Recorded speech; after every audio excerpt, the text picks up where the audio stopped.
అదే RTV app వార్తల్ని క్షణాల్లో చదివే అవకాశం ఉంటుంది. ఒక న్యూస్ పేపర్, ఒక టెలివిజన్ ఛానల్ మీ చేతుల్లో ఎప్పుడూ ఉంటాయి. పరమ పవిత్రమైనటువంటి ఈ రోజున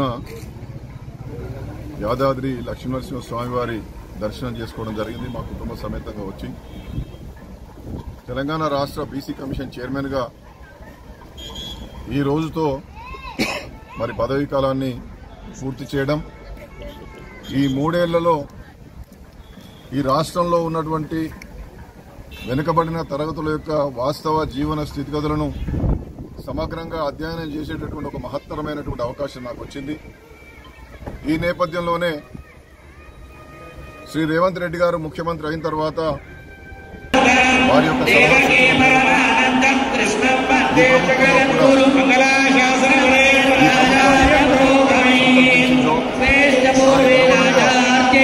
రాష్ట్రంలో ఎస్సీ, ఎస్టీ, బీసీ కులాల వారీగా గణన చేయాలనేటువంటి వారి లక్ష్యం మేరకు నాకు ఇచ్చినటువంటి యాక్షన్ ప్లాన్ మేరకు రాష్ట్ర బీసీ కమిషన్ ఆ దిశగా కూడా కొంత ప్రయత్నం చేసి ఇంటింటికి వెళ్లి కుల గణన ఏ విధంగా చేయాలి, ఏ ప్రశ్నలు సంధించాలి, జీవన స్థితిగతులను ఎట్లా అధ్యయనం చేయాలనేటువంటి దాంట్లో కసరత్తు చేసి రాష్ట్ర ప్రభుత్వానికి ఒక 64 ప్రశ్నలతో కూడినటువంటి ప్రశ్నావళిని కూడా అందజేయడం జరిగింది. అంతేకాకుండా ఈ రాష్ట్రంలో స్థానిక సంస్థల ఎన్నికలలో బీసీలకు ఎంత శాతం రిజర్వేషన్లు ఇవ్వాలి అనేటువంటి దాంట్లో ప్రధానంగా ఈ 2.5 ఏళ్లుగా నేను విశేషంగా కృషి చేసి ఏ పద్ధతి ప్రకారం పోతే బీసీ రిజర్వేషన్లను సమగ్రంగా నిర్ణయించగలుగుతాం అనేటువంటి దానికి ఆలోచన దిశగా ప్రయత్నం చేసి 2 పద్ధతులను రాష్ట్ర ప్రభుత్వానికి సూచన చేయడం జరిగింది. ప్రభుత్వం ఒక నిర్దిష్టమైనటువంటి నిర్ణయం తీసుకున్న తర్వాత ఆ పద్ధతిలో ఇవాళ రాష్ట్రంలో స్థానిక సంస్థల్లో బీసీలకు రిజర్వేషన్లు ఇచ్చేటటువంటి కార్యక్రమం కూడా త్వరలోనే చేపట్టడం జరుగుతుంది. ఏది ఏమైనా ప్రభుత్వం ఈ రాష్ట్రంలో ఉన్నటువంటి అన్ని వర్గాల ప్రజల యొక్క కులగణన చేయాలని చెప్పి నిర్ణయించడం, నా నేతృత్వంలోని రాష్ట్ర బీసీ కమిషన్ చేసినటువంటి సిఫార్సుల మేరకు గతంలోనే మంత్రిమండలి ఆమోదించడం, దాని మేరకు శాసనసభ కూడా ఏకగ్రీవంగా ప్రభుత్వం పెట్టినటువంటి తీర్మానాన్ని ఆమోదించి తర్వాత పరిణామ క్రమంలో జీవోఎంఎస్ 26ను విడుదల చేయడం అనేటువంటిది నాకు నిజంగా కూడా చాలా సంతృప్తిగా ఉంది. బీసీలు చిరకాలంగా, బలహీన వర్గాలు చిరకాలంగా కులగణన చేసి మా జీవన ప్రమాణాలు పెంచండి, మా జనాభా ప్రకారం మాకు అవకాశాలు కల్పించండి అని చెప్పి కోరుతున్నటువంటి నేపథ్యంలో రాష్ట్ర ప్రభుత్వం ముందుకొచ్చి ఆ దిశగా ప్రయత్నాలు చేయడం, ఇలాంటి కార్యక్రమంలో ప్రభుత్వం రేపు భవిష్యత్తులో కులగణన ఇంకా చాలా సమృద్ధిగా చేపట్టేటటువంటి కార్యక్రమం ఉంది. కానీ ప్రాథమికమైనటువంటి దశలో కులగణన చేయాలని చెప్పి సిఫారసు చేయడము, ప్రశ్నావళిని రూపకల్పన చేసి ప్రభుత్వానికి అందించడం అనేటువంటిది ఈ 3 ఏళ్ల పదవీ కాలంలో చాలా సంతోషంగా ఉంది.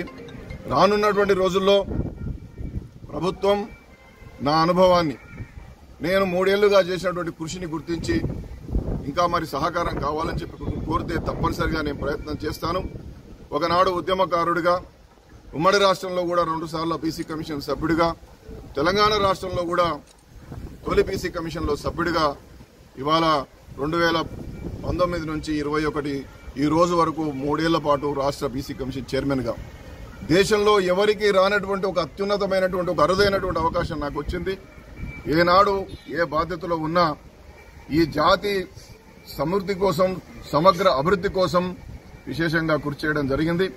3 ఏళ్ల పాటు కొనసాగడానికి గతంలో నన్ను నియమించినటువంటి ప్రభుత్వానికి ఈరోజు నేను కొనసాగడానికి ఏదైతే సమయం మిగిలిందో ఈ 8 నెలలు 9 నెలల పాటు సమయాన్ని కూడా రేవంత్ రెడ్డి గారు నన్ను కొనసాగించి నాకు సంపూర్ణమైనటువంటి సహకారం అందించారు.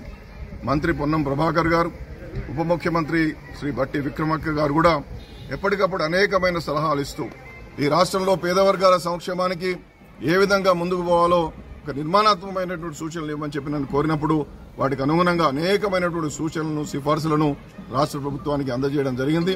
ఇంత గొప్పగా నాకు సహకరించినటువంటి రాష్ట్ర ప్రభుత్వానికి, రాష్ట్ర ముఖ్యమంత్రి గారికి, ఆ విధంగానే ఉప ముఖ్యమంత్రి గారికి, బీసీ సంక్షేమ శాఖ మంత్రికి హృదయపూర్వకంగా అభినందనలు తెలియజేస్తూ ఈ కులగణన నిర్విఘ్నంగా కొనసాగాలి, రాష్ట్ర ప్రభుత్వం ప్రతిష్టాత్మకంగా ముందుకు తీసుకుపోవాలి.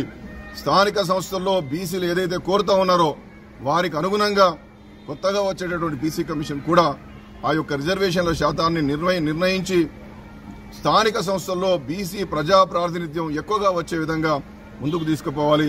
అలాంటి కార్యక్రమంలో నా సహకారం ఎప్పుడైనా అవసరం ఉన్నప్పుడు ప్రభుత్వం అడిగితే తప్పనిసరిగా సహకరించడానికి సిద్ధంగా ఉన్నానని చెప్పి మరొక మారు రాష్ట్ర ప్రభుత్వానికి కృతజ్ఞతలు తెలియజేస్తూ నా ఇలవేల్పైనటువంటి శ్రీ లక్ష్మీనరసింహ స్వామి యొక్క దర్శనం చేసుకుని వారి సమక్షంలో కొన్ని మాటలు చెప్పాలని వచ్చిన సందర్భంలో నాకు సహకరించినటువంటి అధికారులకు ఆ విధంగానే గౌరవ పాత్రికేయ మిత్రులందరూ మరిన్ని వీడియోస్ కోసం ఛానల్ ని సబ్స్క్రైబ్ చేయండి. లేటెస్ట్ అప్డేట్స్ కోసం వాట్సాప్ ఛానల్ ని ఫాలో చేయండి. అండ్ లింక్ డిస్క్రిప్షన్ లో ఉంది.